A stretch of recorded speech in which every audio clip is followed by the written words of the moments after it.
Hello. Good afternoon, everyone, and welcome to Session 1B, Forests and the Paris Agreement, Pathways to Keeping Global Warming Well Below 2 degrees C, with the aim to limit the increase to 1.5 degrees C. My name is Pablo Vieira. I am the Global Director of the NDC Partnership, and I will be the moderator of this wonderful discussion about the role of the land use sector in the achievement and implementation of the Paris Agreement. This session will start with a brief presentation to frame the discussion.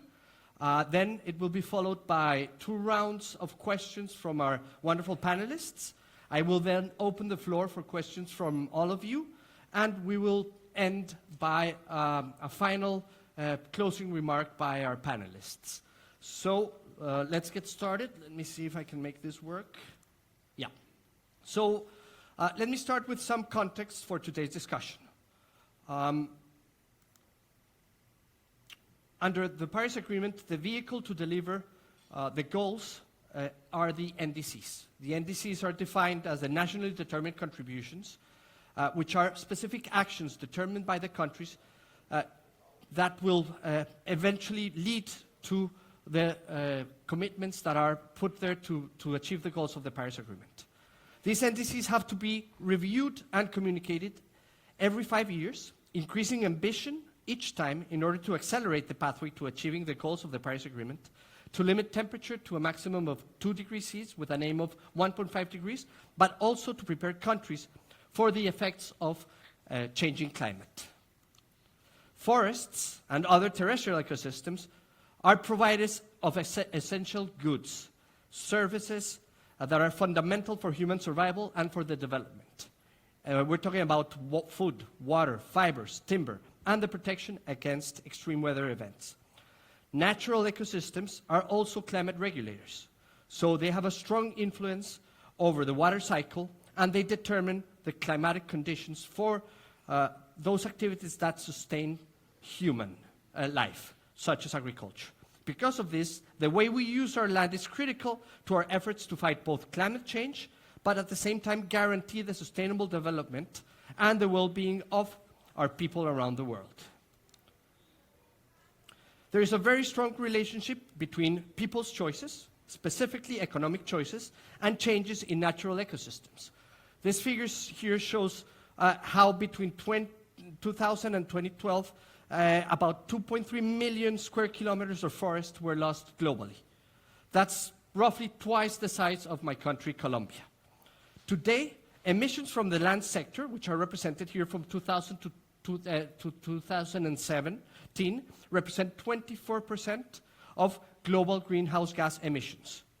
The good news is, on green, you can see that there's still around 40 million square kilometers of very large forest areas that remain in pristine conditions, even though they're under a lot of pressure. This is equivalent to China, Canada, US, and Brazil together in terms of area. So if socioeconomic benefits are accounted for, it becomes clear that promoting sustainable management and conservation of forests will bring tremendous opportunities in terms of emission mitigation and improve living conditions for the population. The IPCC suggests that if we stop deforestation today and allow the forest to recover, tropical forests alone could reduce current annual global emissions between 24 and 30%. That's 1/3 of the near-term solution for climate change.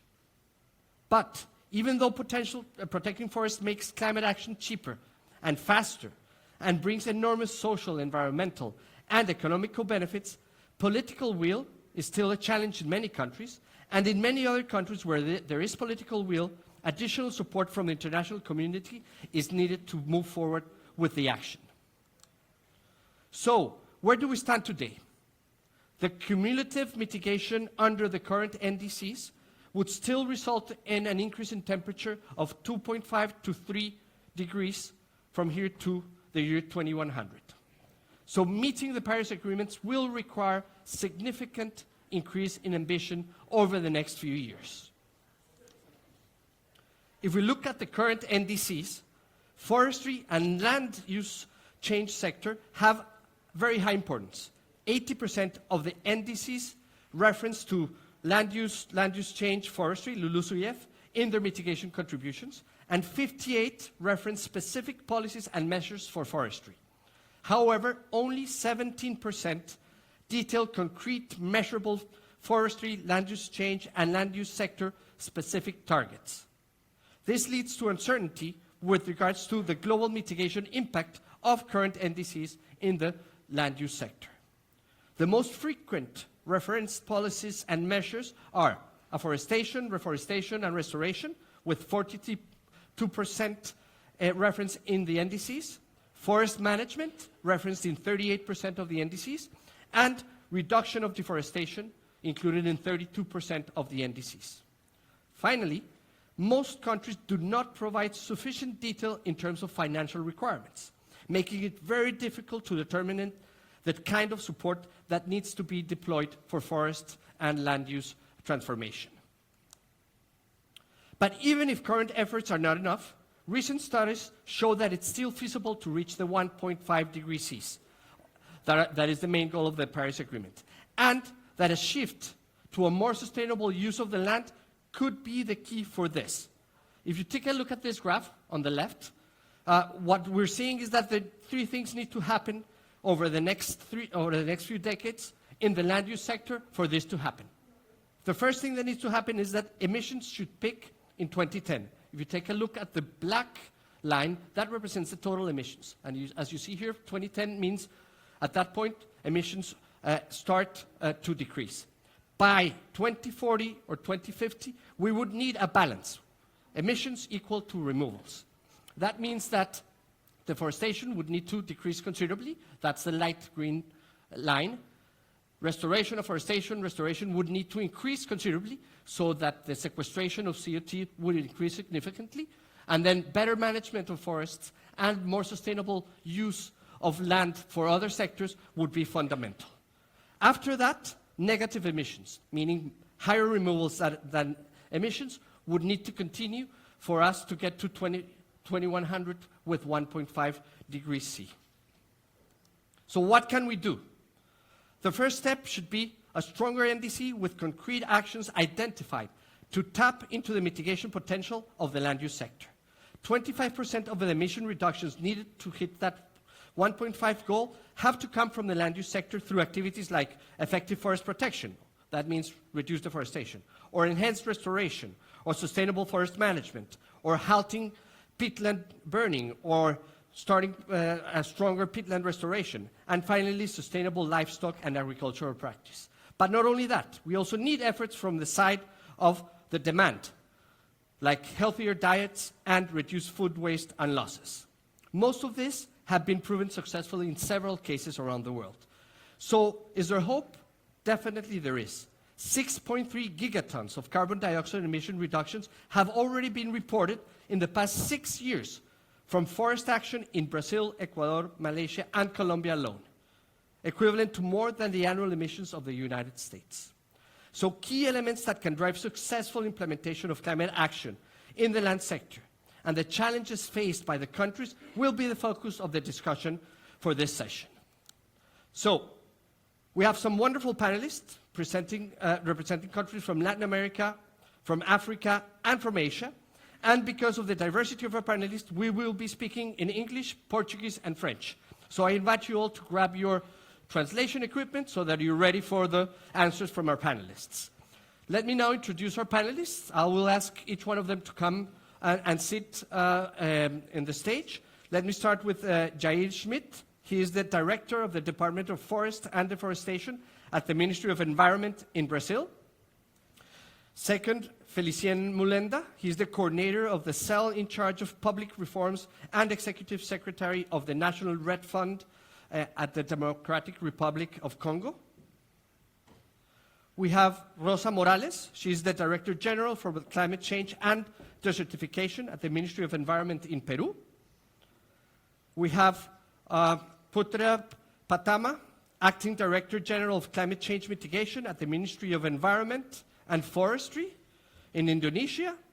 And finally, we have Serihun Getu, coordinator of the National Climate Fund at the Ministry of Finance in Ethiopia. So I welcome you all. I hope that as we go through the session, I can master your names. So I apologize if I've been pronouncing them in the wrong way. So let me start with a question to Rosa.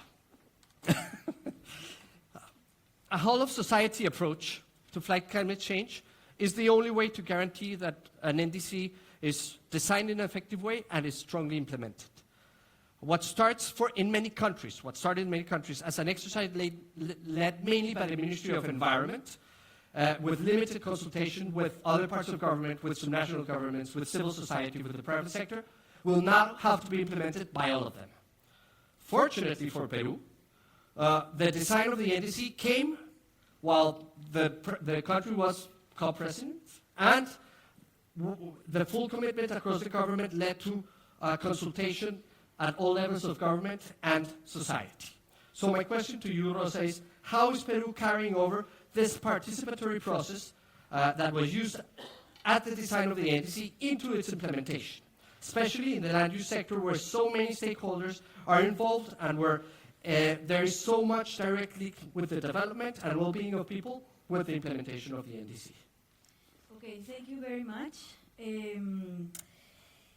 Well, first of all, I would say that as in many countries, and as Pablo said, the preparation for the INDCs were made in a very special moment, and it was seen the need to work further on this in order to be very clear on how these INDCs would be implemented. Peru has ratified the agreement, we have signed it, so that we are very much involved in the implementation of the Paris Agreement and through the vehicle of the NDCs. So what we did was in 2016, we created a working group for the implementation of the NDCs, and this group has started its work in February 2017.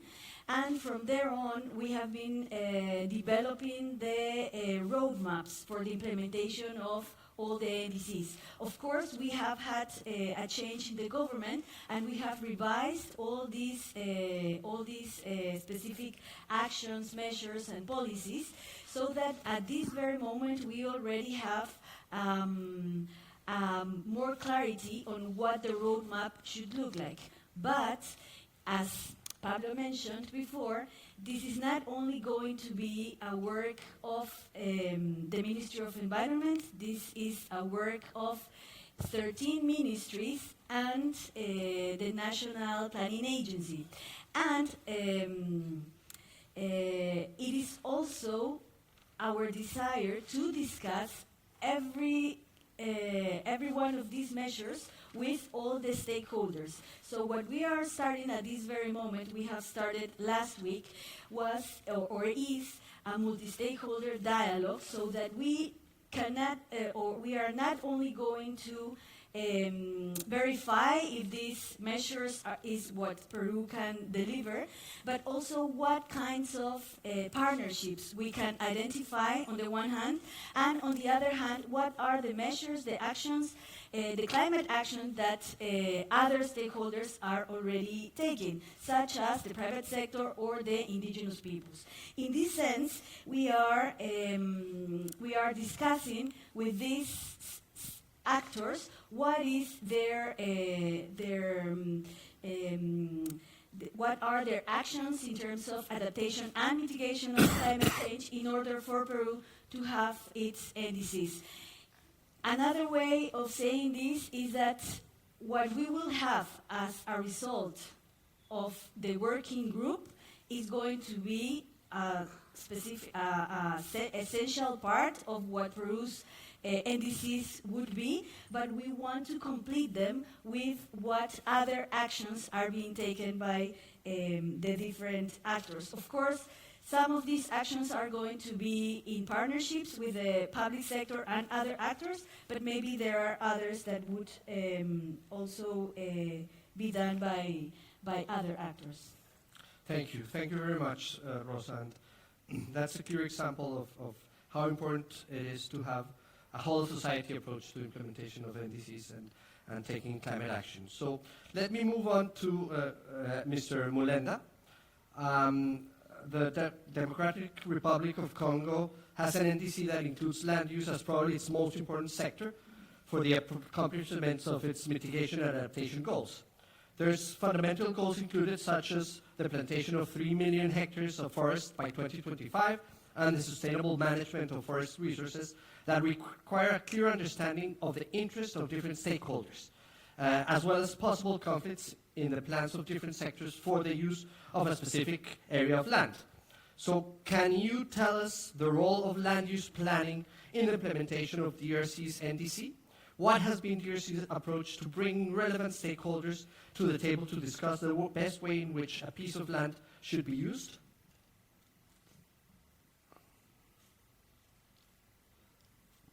Oui, et merci, monsieur Pablo, pour cette question. Je vais parler en français. Je vais demander à ceux qui ne comprennent pas le français de mettre leur casque. Alors, la République démocratique du Congo, c'est un grand pays avec une couverture forestière qui représente 60% de son territoire. Et ça fait autour de 155 millions d'hectares de forêt. Alors, ça fait qu'il y a un besoin de concilier les ambitions climatiques du pays, qui vont dans le sens de préserver cette forêt et de réduire les émissions qui sont liées à la déforestation et à la dégradation. Il faut concilier ces ambitions climatiques avec les ambitions de développement, la croissance économique qui impose qu'on mette en place des activités telles les infrastructures, l'agriculture pour la croissance économique, qui sont de nature, n'est-ce pas, impactées négativement. Alors, comment faire? Le gouvernement a lancé depuis une année un gros programme d'aménagement des territoires pour essayer de concilier ces différentes utilisations des sols. Alors, le point de départ de ce programme a été l'élaboration d'une cartographie des utilisations potentielles du sol pour essayer d'identifier les chevauchements qui sont possibles, essayer d'identifier les usages exclusifs et aussi les usages compatibles. Et de cette façon-là, un dialogue pourrait être engagé sur la base de cette analyse afin d'arriver à des arbitrages qui tiennent à la fois compte des impacts climatiques, des impacts sociaux et des impacts économiques. Cet agenda, c'est pas facile.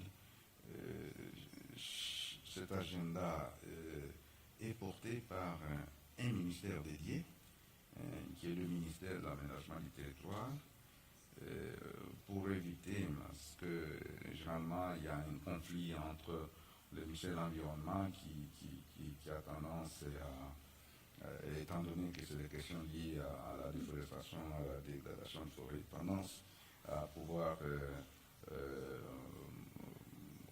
mener les leaderships. Mais dans le RC, on a un ministère spécifique dédié à cette question, le ministère de l'aménagement du territoire. C'est lui qui porte cet agenda. Actuellement, la cartographie est en cours d'élaboration par les différents techniciens, à la fois des ministères utilisateurs du sol, l'agriculture, les forêts et tous les autres, les mines, sous évidemment la coordination du ministère de l'Environnement et la coordination du ministère de l'aménagement du territoire. C'est à l'issue de l'élaboration de cette cartographie que les arbitrages seront faits pour savoir quel espace du territoire sera dédié à telle activité. De cette manière, on pourrait éviter les conflits potentiels dans l'utilisation du sol. Voilà en ce qui concerne la RDC.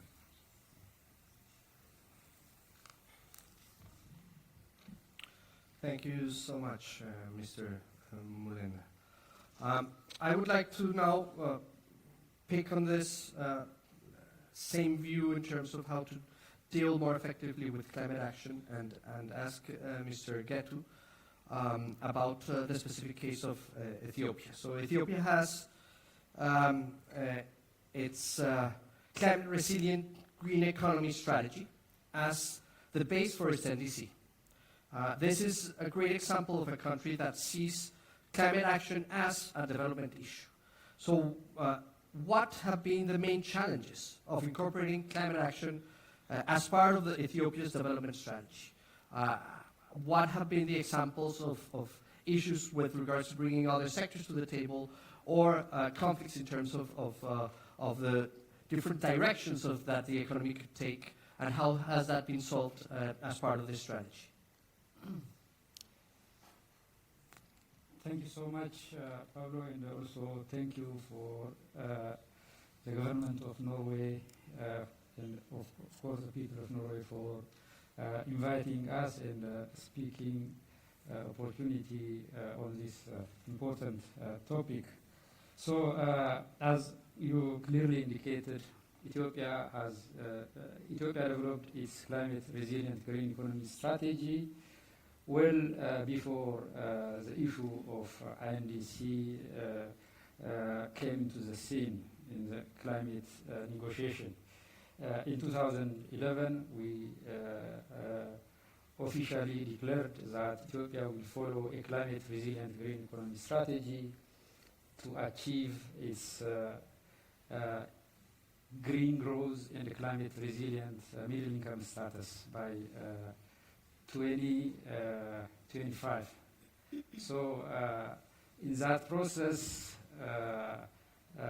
there was a political commitment and a leadership, there was coordination from the highest level. So that process was very important in determining where Ethiopia is and what Ethiopia should do in terms of realizing its vision. So an interministerial steering committee chaired by the Prime Minister Office was leading the process. Then all the relevant economic sectors were represented. So there was a strong political leadership and also commitment. So that process helped us in identifying where we are as well as where we want to go, and also how we can get there in terms of climate change mitigation and adaptation efforts. So that actually helped us a lot in terms of preparing our NDC. It was very straightforward and easy. So the issue of political commitment, leadership, coordination was very critical in bringing the different, even competing sectors around the same agenda. So that was very critical. The forest sector was identified as one of the main, obviously, contributors of GHG emission of the country. It contributes, along with agriculture, about 87% of the national greenhouse gas emission reduction. But if we work in the forestry sector, there is a huge potential to contribute also to reduce our greenhouse gas emission reduction and achieve our economic goals as well as the climate objectives. So the initial work we conducted in terms of developing strategy and the vision really contributed significantly to our INDC preparation. So they are very much aligned. What we indicated in our strategy is also reflected in our INDC. So forestry, we expect the forest sector to contribute significantly to our INDC commitment. Thank you. And one of the main challenges that many countries have at this point is to align the commitments under their NDC with their commitments in social, economic, under their development plans. So starting from that point is fundamental for the success of the process. And I'll move now to Jair. We've been talking about different types of stakeholders, mainly the public sector and civil society, but it's very important also to discuss the role of the private sector. And Brazil NDCs is very, very ambitious on its land use commitment, with efforts around reduction of deforestation, restoration, protected areas, and forest management, and has already proven that land use is a critically effective sector to fight climate change, with an impressive 75% reduction in deforestation between 2004 and 2014. What is the role of the private sector in supporting the implementation of Brazil NDCs in the area of land use, and how do you foresee in Brazil, the private sector as the next step to continue the successful protection of its forests? Obrigado, Paulo. Boa tarde. Boa tarde também meus colegas aqui do painel e a todos que nos estão ouvindo e vendo, inclusive, na transmissão. Acho que hoje é um dia importante que nós reunimos especialistas do mundo inteiro, discutindo assuntos da mudança do clima, mas, sobretudo, com um olhar diferenciado para as florestas. Rapidamente, no Brasil, um esforço do governo brasileiro, com um marco muito forte a partir de 2004, quando foi implementado um plano, uma estratégia nacional de controle do desmatamento legal.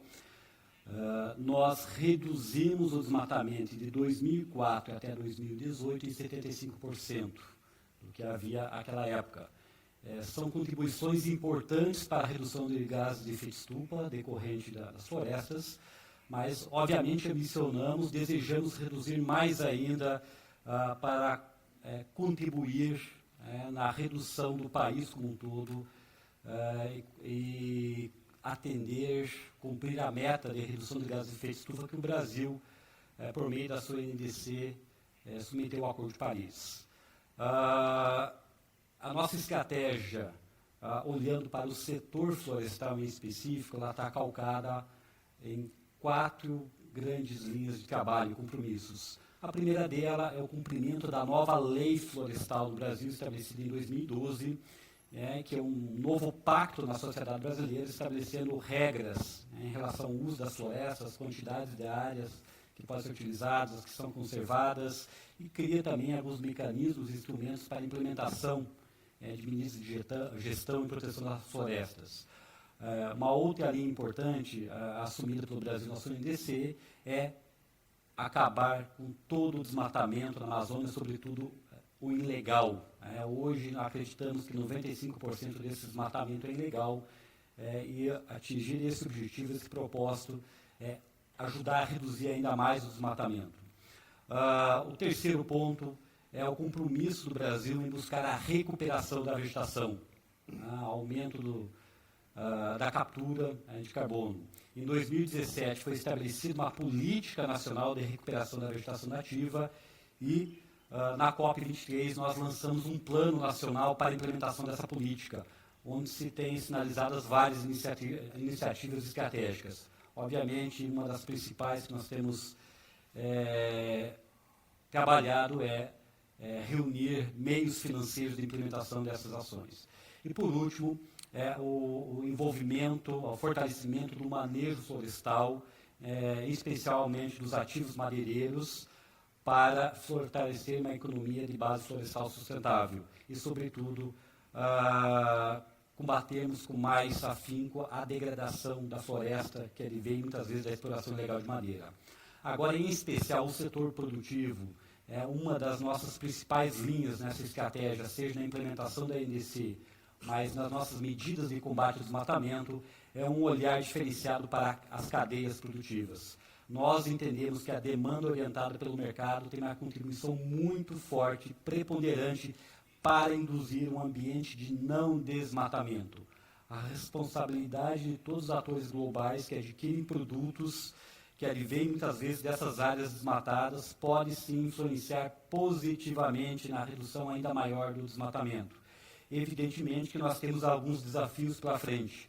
Um deles é garantirmos, provermos informações claras, seguras, precisas, para que as cadeias produtivas, esses atores de mercado, possam tomar boas decisões nas suas escolhas de compra. Então, nesse sentido, o governo brasileiro, na implementação de vários instrumentos, como, por exemplo, o Cadastro Ambiental Rural, que envolve mais de 5 milhões de propriedades, tem viabilizado, disponibilizado essas informações a fim de avançarmos na implementação dessa importante medida em diálogo ativo permanente com o setor produtivo.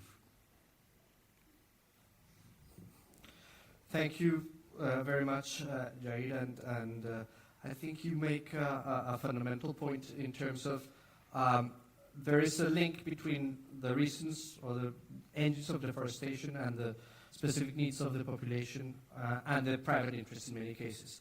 So only by linking the process of policies and get them directly involved, you can be successful in implementing this strategy. So the role of the private sector as owners of land or as owners of productive chains is fundamental in this transformation.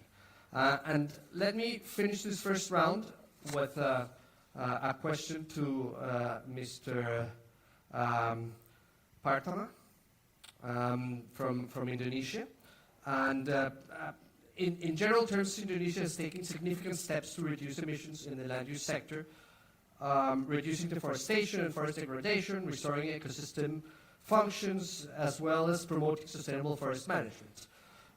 Indonesia has a huge potential of reduced emission from forests and peatlands, but some observers have commented that their NDC or your NDC is not specific enough on how it plans to do it. And as I was saying in my introduction, many NDCs are very unclear in terms of what are the specific actions, and it makes it difficult to cost them and then to find support for them. So can you explain how the NDC relates to Indonesia's other domestic and international commitments, such as the President's target for peatland restoration? And are there any lessons learned from the alignment across those various initiatives? Very well. Thank you very much, Pablo, for having me here. When you say about our NDCs not very specific enough, I don't think that's really the case, because we already have the strategy how to implement, how to realize the NDC. There are a series of strategies starting from building the ownership, and I think there are 8 or 9 points of strategies. And when we talk about peat, relate this NDC to peat, yes, there is a great relationship, because majority of our emission could come from peat, and if we can reduce it significantly, then it will be a great contribution to our NDC achievement. And we are glad that our current government has put a lot of new policies on peat management, resulting in much better peat management right now, and a lot of reduction of fire occurring on peatland, and also peat restoration. So there is a relationship between our NDC and the international, we call it international instrument on peat and on peat restorations. That's what I can say about that. And also in fire, we have been taking a lot of effort on suppressing, on reducing the fire risk in peatland, and that's a good move toward our NDC achievement. So I don't know if I answer your question correctly. Yeah, but can you then elaborate a little bit in terms of was there a process in putting together the NDC aligned with those other commitments or processes, and how that took place? Yes, the NDC preparation itself involves all stakeholders, and and it took quite a long time. And I believe, although I wasn't, I'm the acting DG, and I wasn't very actively involved in that preparation, but I know a process was taking place quite intensively, involving all stakeholders, including the international partners. So how it was done, I think a lot of discussion was there, and even deciding the target, the strategy, and it was decided collectively. Thank you. That's very useful, and that's also a good entry point for my next question, which is to Rosa. This being the second round, and I think that we have enough time, but let's keep them to around 3 minutes, please. Peru has been working on the protection of its forests for many years, and of course has well-established strategies around REDD+, for example, that are from before the Paris Agreement. So when the Paris Agreement came out, when the NDCs were designed, most or many of these programs had already started implementation or were well advanced and mature. So how is Peru bringing together the pre-Paris process around forest protection with its commitments under the Paris Agreement? Thank you. I would try to answer the question by continuing my argument for the first question. And I think that this can be understood when we look at the past, as you just mentioned, our present and the future in terms of the implementation, mainly on the land use sector. So regarding the past, as you mentioned, Peru has been working on REDD issues for some time now. During today, we have heard how the REDD issue has already 10 years. And we have developed some issues regarding the preparation phase of REDD specifically. We have now approved some investment programs, the investment program for forests. And this is half grant and half debt. So this is going to be also financed by Peruvian taxes. And now we also have the joint declaration of intent with Norway and Germany. And all of this has been prepared. Some issues are more advanced than others. But now what we want to do is to think on how is it that all these advances can be also framed so that they are part of our NDCs. And when I say framed, is because we are speaking of the same thing. When we started discussing the REDD issue, the question was, how is it that we are going to get the land use change to reduce emissions, and what would be the best way to do it? And then the discussions on REDD came, and some decisions were made. And now with the NDCs, we want to be very clear on how these things are going to be implemented. And this is what we are trying to do with the roadmaps. So we have to frame what we are already doing, and in terms of adaptation and mitigation in the land use change. And regarding the future, one very important instrument that we have at this very moment is the climate change law. At this very moment, we are making the regulation for this law. And the issue of land use change is going to come there. We are going to have discussions. This should be reflected in this regulation also.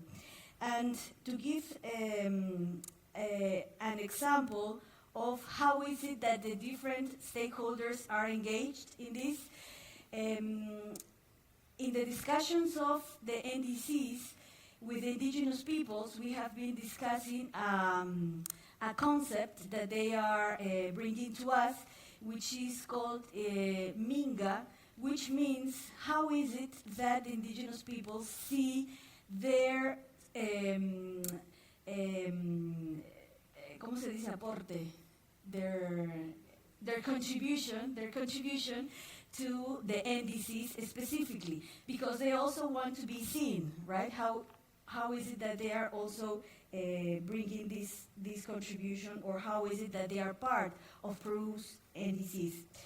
And on the other hand, the discussions of the regulation for the climate change law is going to take, or is going to take very much into account what are the contributions also of the different stakeholders. In particular, the indigenous peoples, we have established a very specific process for the discussions with them, and also with the other actors such as the private sector, the NGOs, and the different actors. So the past is what we have been doing for the last maybe, 8 years or so.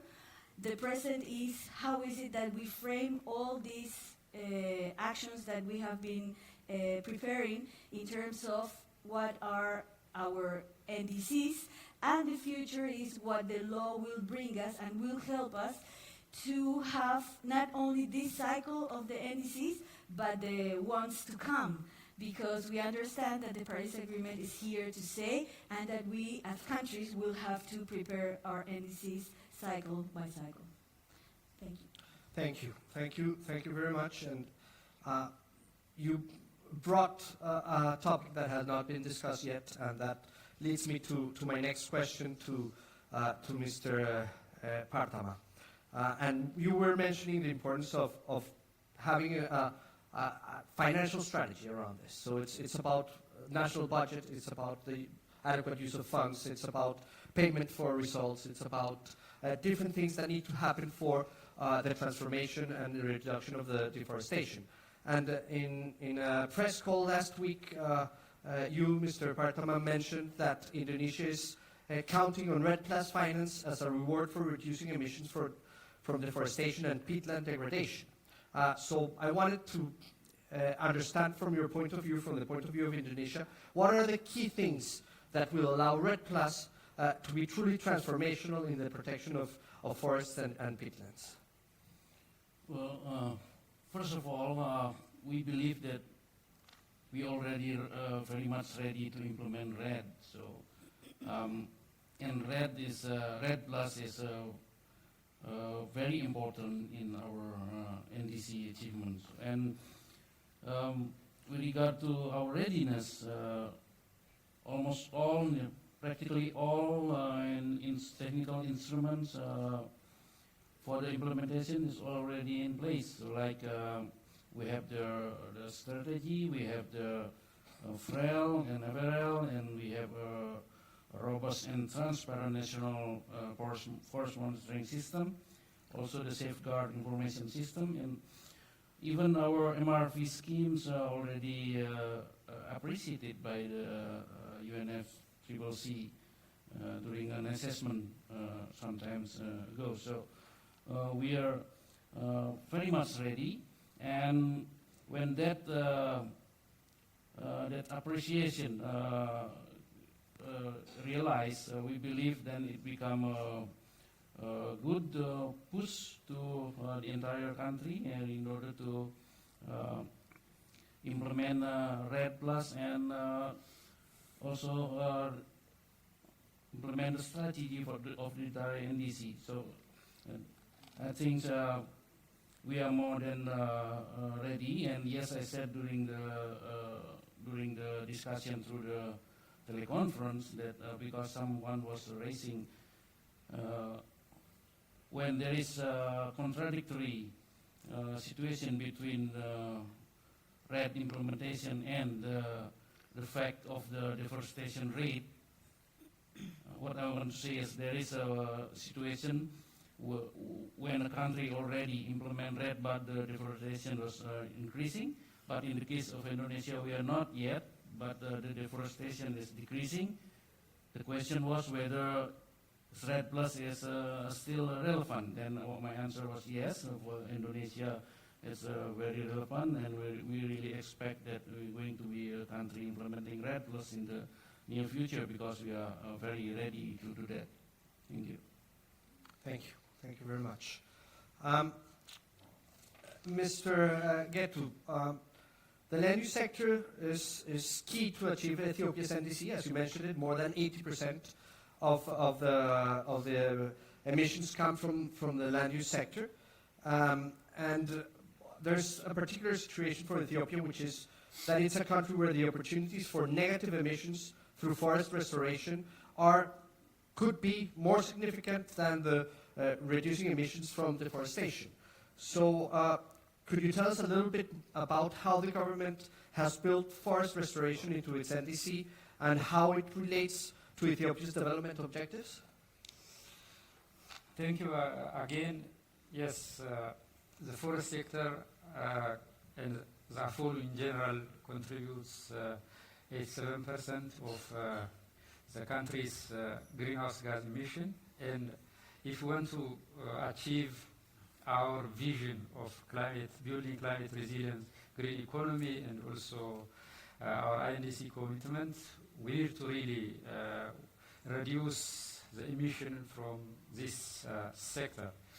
So Ethiopia has been implementing the RED Plus readiness phase, and now we are ready to implement, and we have already started the implementation phase. As part of that, we have identified our opportunities and also potential.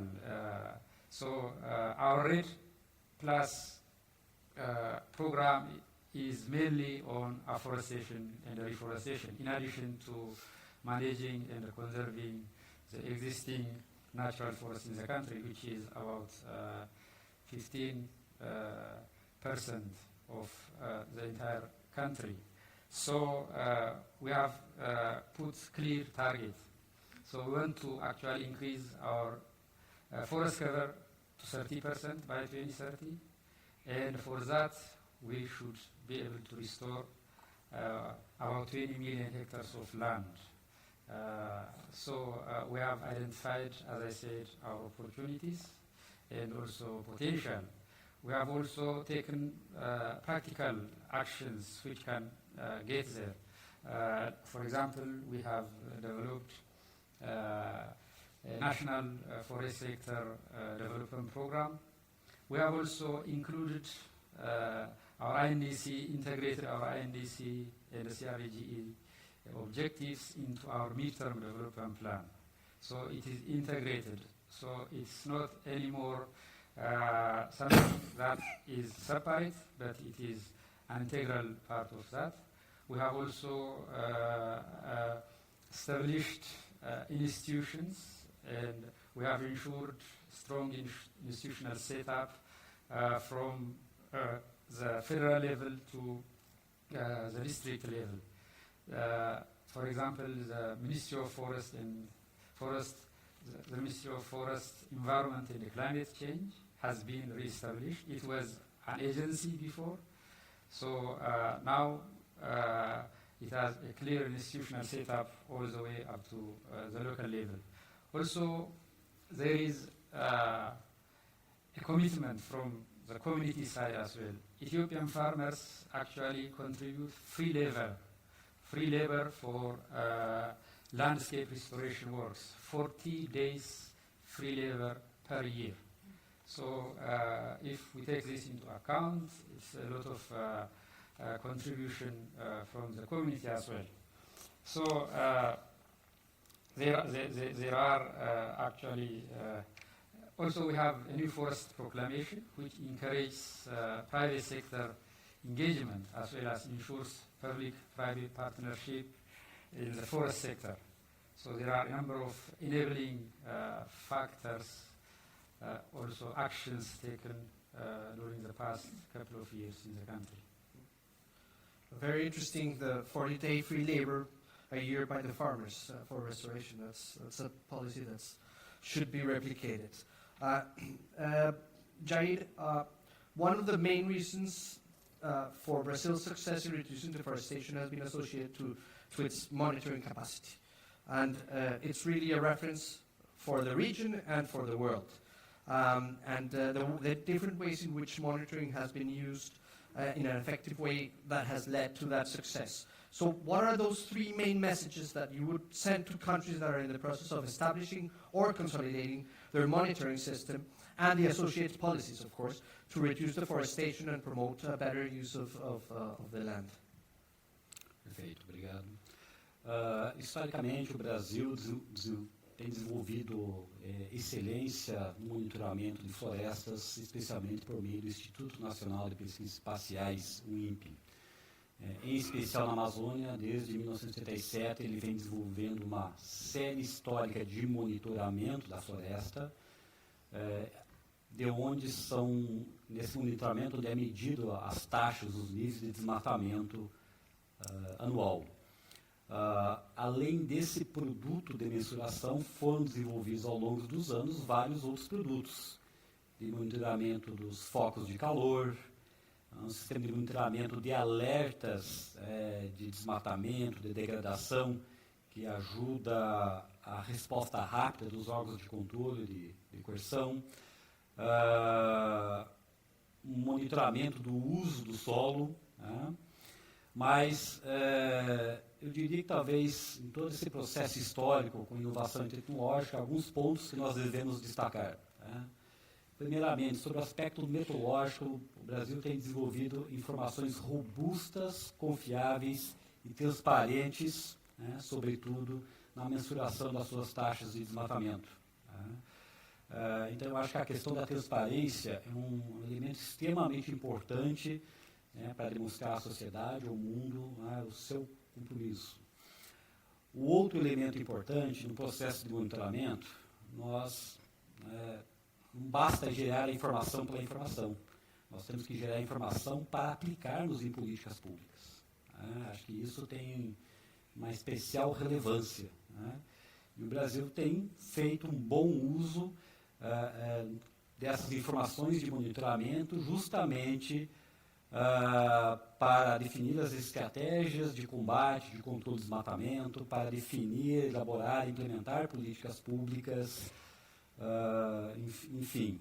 Então, eu acredito que o emprego efetivo da informação para a ação é um fator decisivo. Outro elemento importante, que nesse processo de apropriação, de desenvolvimento tecnológico, conhecimento, de monitoramento, acho que um fator importante que, em alguma medida, causou um impacto positivo também em outros países é a divulgação, a disponibilização de imagens de satélite gratuitamente, a partir de um programa brasileiro com a China, e que também repercutiu em outros países para que disponibilizassem imagens gratuitas.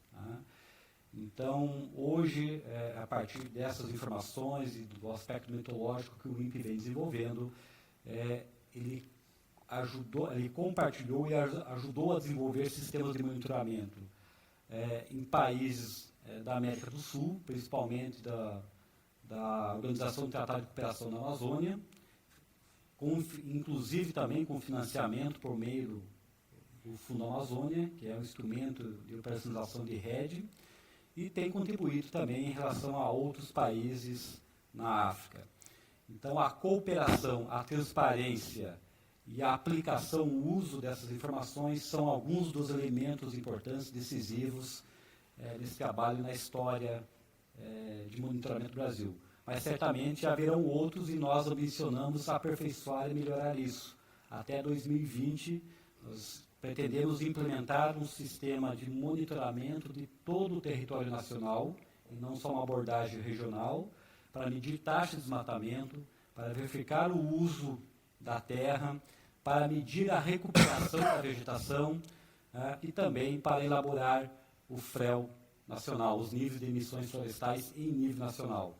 Então, um processo de evolução e aperfeiçoamento, continuamos permanentemente trabalhando. Thank you very much. And I will close this first round with a question for Mr. Mulenda. One of the biggest challenges for the effective management of forests is for different ministries within the government to actively assume responsibilities and design policies that would reduce deforestation and degradation. And this has been very clear throughout the conversation today. Can you describe the biggest achievements and the biggest remaining challenges in having other sectors assume specific responsibilities for the sustainable management of the forests in the DRC?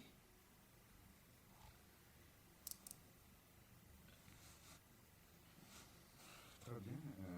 Merci, M. Pablo, pour cette question. Évidemment, la coordination reste un des grands défis. Mais en RDC, on s'y est pris à notre façon. Il faut d'abord commencer par dire que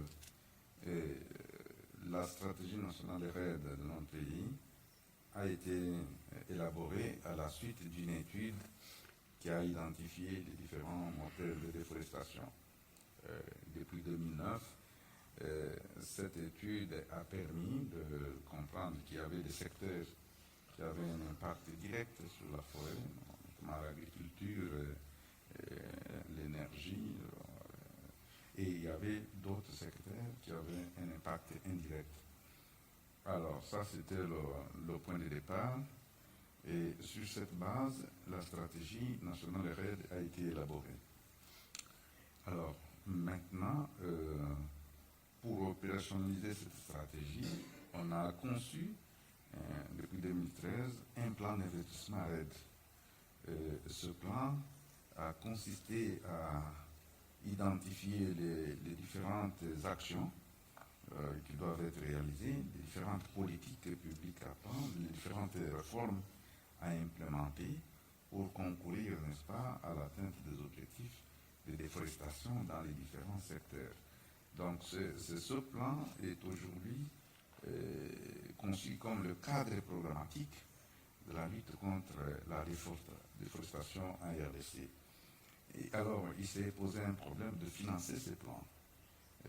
Et donc, il faut trouver des sources de financement. Alors, c'est en ce moment qu'on a mis en place un fonds, le Fonds national RED, dont je suis le coordonnateur sous le pilotage du ministère des Finances, qui a vocation à mobiliser les ressources nécessaires au financement de ces plans d'investissement. Ça fait que tous les ministères dont les activités ont un impact avec les forêts se retrouvent dans ce cadre-là. Et donc, ce fonds a été mis en place comme un outil de gouvernance finalement, où tous les autres ministres se retrouvent autour du ministre des Finances pour évoquer les questions qui tiennent aux différents secteurs. Alors, c'est une expérience qui a été assez innovante. Vous savez, dans nos pays, le ministère des Finances, il a un levier important et il a la capacité d'assurer un leadership qui mobilise facilement les autres ministères plutôt que le ministère de l'Environnement. C'est ce qui s'est passé. Donc, dans le cadre du comité de pilotage de ce Fonds national RED, eh bien, tous les autres ministres, le ministre de l'Environnement, le ministre de l'Énergie, le ministre de l'Aménagement du Territoire, le ministre de l'Agriculture, tous ces ministres dont le secteur a un impact direct sur la déforestation, se retrouvent au niveau du ministre des Finances pour regarder secteur par secteur qu'est-ce qui a été fait et qu'est-ce qui reste à faire et comment on s'y prend pour mobiliser les financements additionnels. Et donc, là, à ce niveau, nous avons résolu ces problèmes de coordination. Et aujourd'hui, dans notre pays, on sait exactement ces activités qui sont nécessaires dans le secteur de l'énergie, par exemple, dans le secteur de l'agriculture. Des projets ont été identifiés et nous avons reçu un financement de la Norvège via l'initiative CAFI, donc l'initiative en faveur des forêts d'Afrique centrale. Et avec ces ressources, nous avons financé des projets dans les différents secteurs. Donc, ça fait que après chaque 3 mois, les différents ministres se retrouvent autour du ministre des Finances pour essayer de mesurer les progrès qui ont été réalisés. Et donc, Donc, de cette façon, on a essayé de résoudre ce problème de coordination. Mais au-delà de ça, il y a le défi de financement lui-même. En termes de défis, le plus gros défi aujourd'hui, c'est sur le défi des financements. Nous avons fait un plan d'investissement sur 5 ans, 2016 à 2020, pour $1 milliard. Alors, sur ces $1 milliard, nous avons à ce jour mobilisé juste 200 millions. Sur un cinquième, ça fait qu'avec 200 millions, on ne peut pas atteindre des objectifs qui avaient été envisagés pour un financement de 1 milliard. Et donc, on est là, on continue à chercher, évidemment, à mobiliser les ressources auprès des partenaires, y compris au niveau domestique. Et le deuxième défi, c'est que aujourd'hui, il y a par exemple l'expérience du Brésil qui a connu une forte déforestation et puis qui a fait un effort d'inverser la tendance. Et donc, nous ne sommes pas dans cette position-là. Donc, notre courbe de transition forestière n'a pas encore commencé à décliner. Et alors, l'effort du pays aujourd'hui, c'est de faire en sorte qu'on ne tombe pas là, mais plutôt qu'on trouve des solutions assez innovantes dans les différents secteurs qui touchent à la déforestation pour que finalement les besoins de croissance, les besoins de développement s'effacent sans un grand impact sur la déforestation. Un autre défi lié à la coordination, comme je vous ai indiqué tout à l'heure, le plan d'investissement, le Fonds national RED, qui est l'entité qui met en œuvre ce plan d'investissement, est placé sous le leadership du ministre des Finances. Cela fait que, ce leadership n'est toujours pas bien perçu par les autres, notamment par le ministère de l'Environnement, qui estime que ça, c'est des matières qui relèvent de sa compétence. Alors, comme je vous ai expliqué, la capacité du ministère de l'Environnement à mobiliser les autres secteurs n'est pas évidente. Et donc, nous sommes en train de travailler dans ces conditions-là, mais nous essayons de faire en sorte que chaque responsable du secteur joue le rôle qui est le sien. Et jusque-là, ça se fait plus ou moins bien. Donc voilà comment je peux répondre à cette question. Thank you. No, thank you. And to have a panel like this and have representation from ministries of finance is always fundamental, and we're lucky to have two. So that conversation is always very good. So now I would like to invite questions from all of you out there. I don't know if through our app we have yes, I have confirmation. So let's use the technology. But if you have questions and you haven't sent them through the app, if you could please come up to the microphone. You would need to come up to the microphone as we're filming everything, so please. But yeah, let's start here. Okay. So 1.C degrees requires at least 300 million hectares of forest restoration. That may cost over 300 billion over 20-25 years. How to finance that? RED? So I would invite any of you to pick this question. Great if you could tell us who the question goes to for the next questions, but anyone has an idea how to get $300 billion over the next 25 years? Is RED the solution for that? Or do we need RED plus other things? Or we need something different than RED?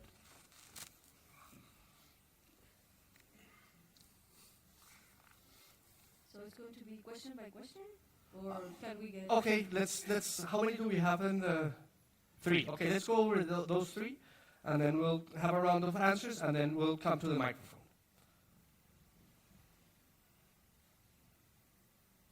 Let's see.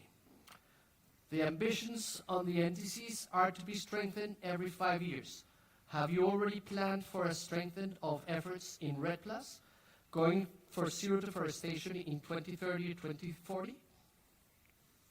So, okay, we have on one side the ambition, this is the question. On the other one, how to pay for that ambition. And let's see the third one.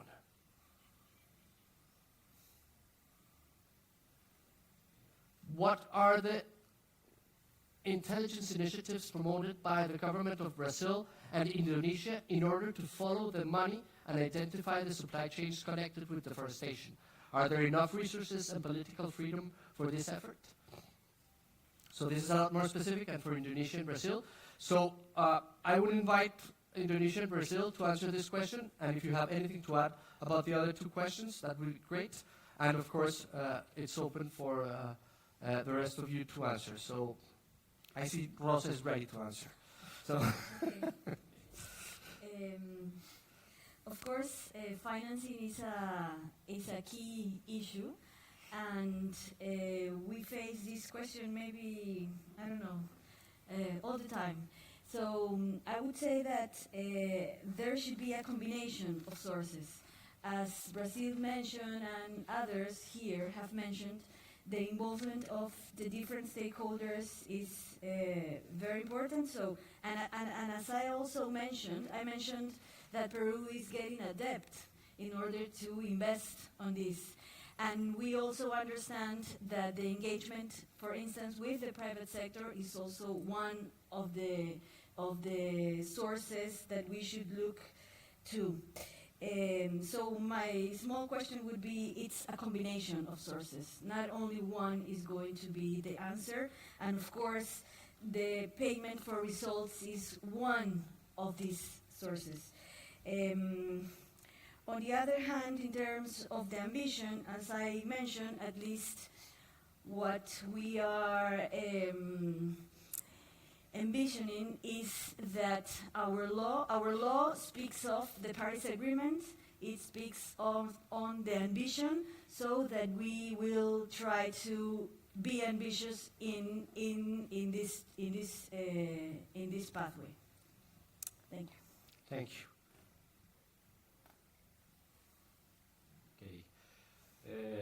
Eu vou me ater inicialmente à terceira pergunta, que trata da rastreabilidade de cadeias produtivas, né, tendo isso como elemento estratégico para controle e para indução de redução do desmatamento.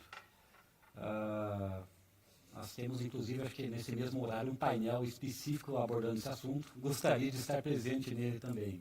Mas, rapidamente, na lógica que nós estamos trabalhando e defendemos, no Brasil, com a criação desse cadastro ambiental rural, onde nós registramos as informações dos imóveis, das propriedades rurais, das fazendas, do que tem de vegetação, do que foi desmatado, daquilo que é obrigação de controlar, entendemos que nós podemos fazer sistemas de monitoramento das principais cadeias produtivas associadas ao desmatamento. No Brasil, em especial no bioma Amazônia e Cerrado, a principal atividade associada ao desmatamento, ou seja, que ocorre nas áreas desmatadas, é a pecuária. Cerca de 60%, 70% tem envolvimento da atividade pecuária. Então, a rastreabilidade desses produtos, a partir dessas bases de informação que são públicas, estão em posse, no poder do Estado, e aí a importância que o Estado tem em compartilhar, em dar transparência de informações é essencial. Agora, nós também devemos considerar outras iniciativas que já existem, voluntárias, pelo próprio mercado. Eu cito muito dois casos, o da moratória da soja no Cerrado, na Amazônia, que trata justamente uma mobilização de organizações sociais e do setor privado, num grande acordo para não comprar produtos que foram desmatados em áreas pós-2008. E, no momento, nós temos uma grande discussão, uma grande mesa de discussão que envolve um acordo setorial com esse mesmo propósito para o Cerrado. E, por último, em relação à cadeia da madeira. A madeira é um ativo ambiental importante para promover uma economia florestal de base sustentável. O Brasil lançou um sistema nacional de controle da origem dos produtos florestais, está em processo final de implementação e esse sistema chamado Sinaflor pretende identificar a origem da madeira extraída sustentavelmente e rastrear toda a cadeia, de modo que quem compra possa ter a segurança, a convicção da origem sustentável desses produtos e assim nós aumentarmos e qualificarmos a demanda por esse produto, gerando benefícios econômicos e sociais para quem vive na floresta e da floresta. Então, esses são alguns dos caminhos que nós identificamos como importantes. Não sei se respondo todas as perguntas ou vamos rodar.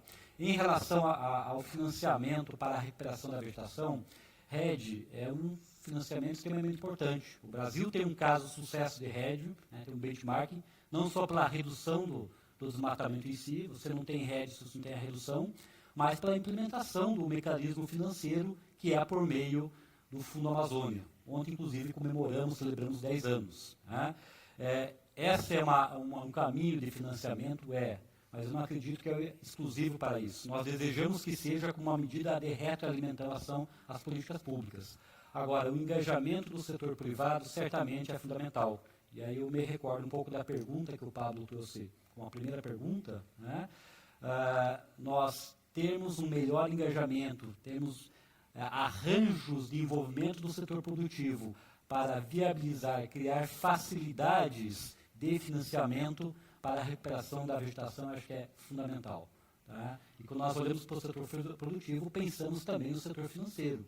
Tá? As instituições financeiras, com linhas de crédito diferenciadas, a juros que viabilizem o tomador desses recursos fazer a recuperação. Por último, evidentemente, que há técnicas e técnicas de recuperação, temos vários especialistas que podem apontar. Algumas mais custosas, mais caras, outras menos caras. Mas isso também deve ser considerado, deve ser racionalizado na definição da estratégia de recuperação. Thank you very much. Anyone else would like to add to the answers already to these 3 questions? Well, yeah, it was addressed to Indonesia to the third question. And on monitoring the production chains, I mentioned in the previous session in this morning that we have our system for tracking timber, and timber harvesting is the main product associated with deforestation. So we have our system for tracking every single timber, and only timber that is proven legal, certified, then will enter the market. So we have a very robust system on that, and with that system we are now, Indonesia now is the only country with the that allowed to produce the EUTR flag D licensing. So we have that the system. And we also have monitoring, real-time monitoring about the chains of our forest cover, although not really real-time, but very short period monitoring. Of course, on financing, of course, we don't have the experience, we don't have the one like Brazil has on the Amazon Fund, but we are now in the process of establishing in the near future it will exist a special unit for handling the financing of REDD, and not only REDD, actually broader environmental associated fund. So we will have that instrument, and that will undertake the fund mobilization, fund disbursement, even including the benefit sharing in the future. On the second question was on Ambition. Yeah, let's see. Yeah, NDC must be the ambitious NDC must be made more ambitious in 5 years. So do we have already think about making the same thing to REDD Plus? In this case, I think we focus first on implementing the current REDD scheme, and once it is implemented and it works, then we begin to think about how to improve it in order to be more ambitious in the future. On the first question, how to finance? Frankly, I don't know. I don't know how to mobilize that multiple billions money for the reforestation and restoration. Probably any of you here can give the answer on that. Someone has an answer? Yeah. I don't know. Yeah. Thank you. We have, I think, one more question. Let's take a look. Any questions from the floor? Okay, so let's go over the last question that we have from our system. What policies would you propose to stimulate private sector investment to reduce deforestation? So I would like to take this question and then put it together with a final remark by all of you. I think that we saw that there's potential for putting land use as one of the main tools to reduce deforestation. And the potential is there, but the ambition in the NDCs is not there yet for many reasons that we have described. So if you could answer this question, but also tell us what you think are the main challenges, or the main challenge. What is the one thing that makes it difficult to raise the ambition and to reach that potential in terms of reduction of emissions that the land sector has in terms of contributing to the goals of the Paris Agreement? So why don't we go from the back to the front?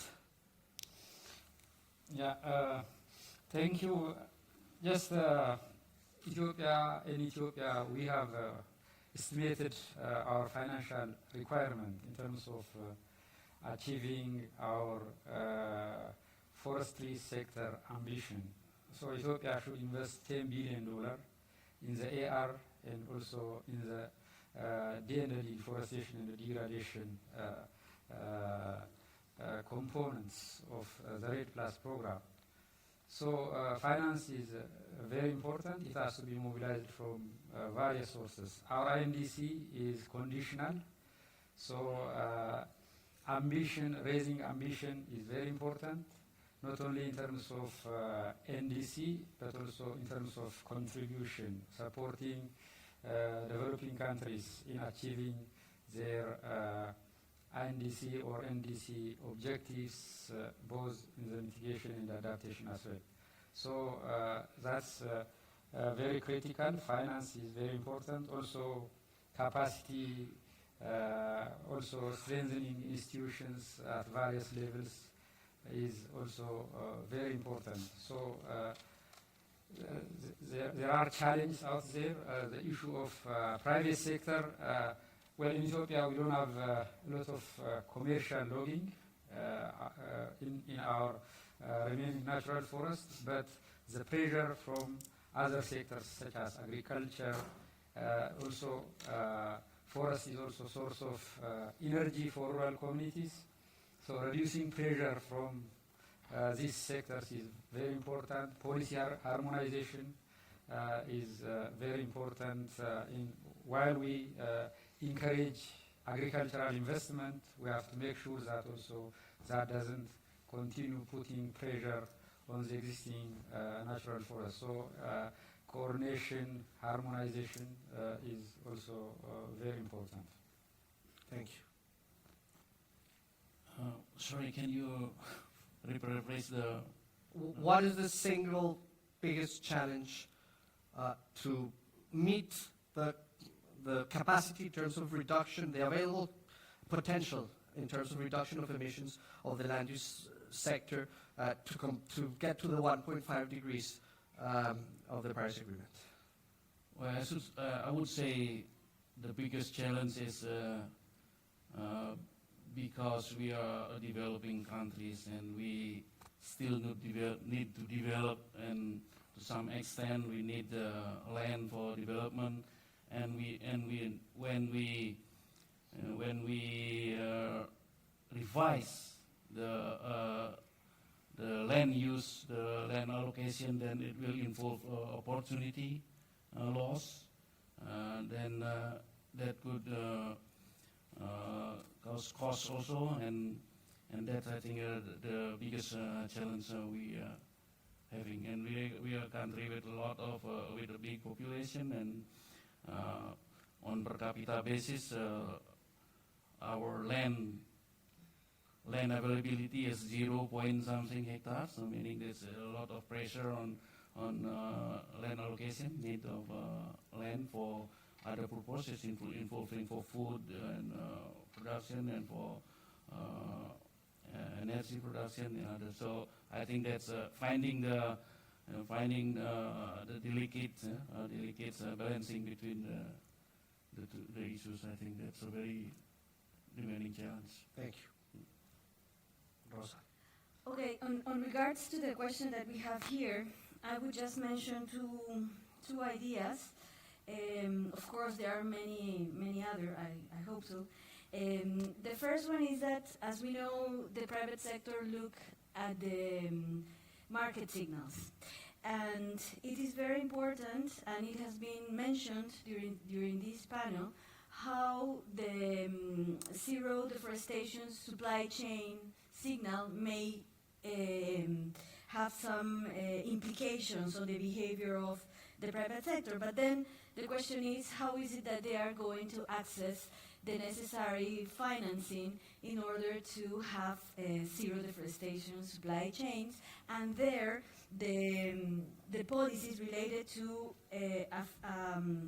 the access of financing that reduce risks in terms of the investments of the private sector are one of the policies that we should include. And the second thing is into regards of the evaluation of the credits. As we all know, the financial system has this scoring system, and in Peru, one of the development banks has been included into its policies a green credit policy. So in terms of the land use change, what they try to develop is a scoring system in which they evaluate if the investment is going to be done in a primary forest, and if it's that the case, then the credit should not be given to these investors.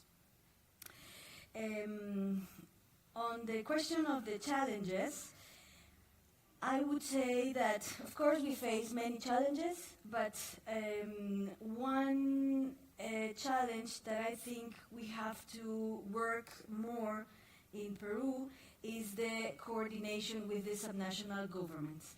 Within the working group for the NDCs that I mentioned before, we have been working already in a multi-sectorial way, but we have to deepen and strengthen the coordination, the level of coordination with the regional governments. Happily, we are discussing some potential coordination specifically in terms of low carbon and hopefully resilience development regional strategies. So that might be a very important point that we can strengthen.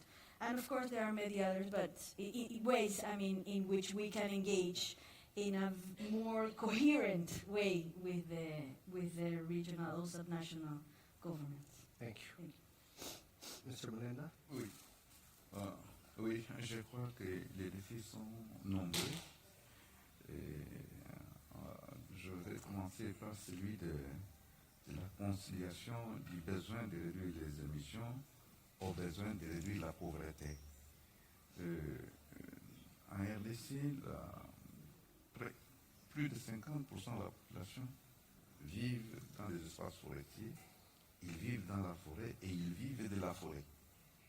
Et ça veut dire qu'il faut trouver des activités et des sources de revenus alternatives pour les inciter à ne pas déforester. Ça, c'est un grand défi.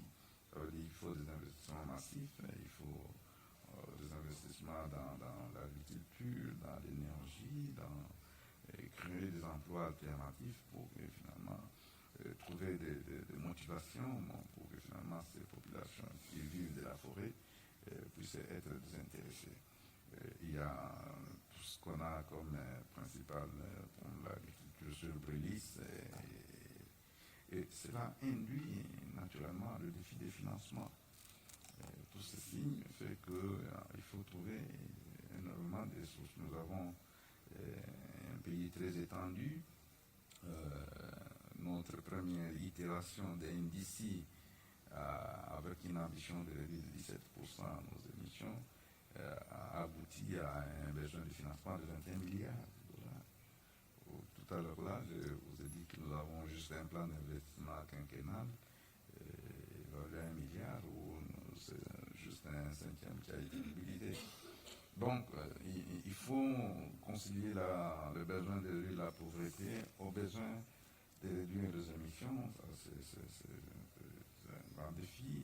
Il faut trouver des financements pour investir dans les activités alternatives, pour donner des solutions alternatives aux populations. Donc, ce sont les défis majeurs que je peux évoquer, mais sinon la liste est longue. Thank you very much. And finally, Jair. Bom, como nós podemos estimular mais o setor privado nesse engajamento, né?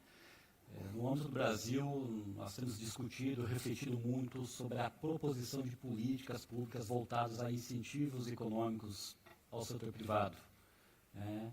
Medidas econômicas que possam estimular um determinado comportamento, sobretudo aquele de conservação das florestas, né? de se evitar a emissão de gases, né? Evidentemente que essa solução ela também acaba esbarrando até num problema comum que nossos colegas aqui reportaram, né? Que são os recursos financeiros.